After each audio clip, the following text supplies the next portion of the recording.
Next, let's explore purchase orders. Click the Purchase Order tab in the left pane to access the Purchase Orders dashboard. Here you can view all purchase orders or filter them by status using the top menu. The default view displays contributions from all users. To view entries from a specific individual, select their name from the drop-down menu.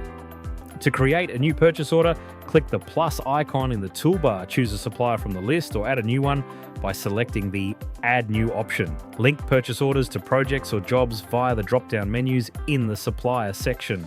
Finally, save your entries by clicking the tick icon in the toolbar. To add items, use the Add Items function. The option from Supplier links to items from the Supplier rate card, while from Product List links to catalogue items. Once ready, submit your purchase order. Purchase order approvals can be configured as needed. Upon receipt of the goods, update the purchase order by selecting Receive All if the complete order is fulfilled, or Partial Receive for any back-ordered items.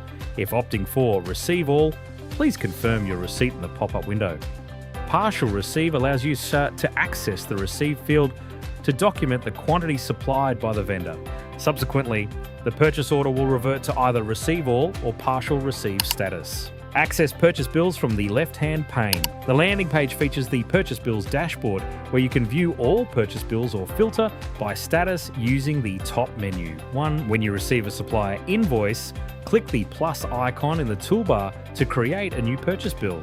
Select the supplier and input the due date and invoice number.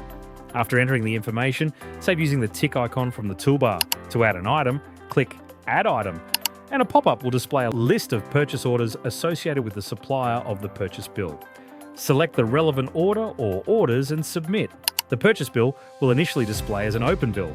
When you are prepared to transfer it to the accounting package, select the Open Bill tab. This action will change its status to Mark as paid, prompting you to enter the payment amount and date.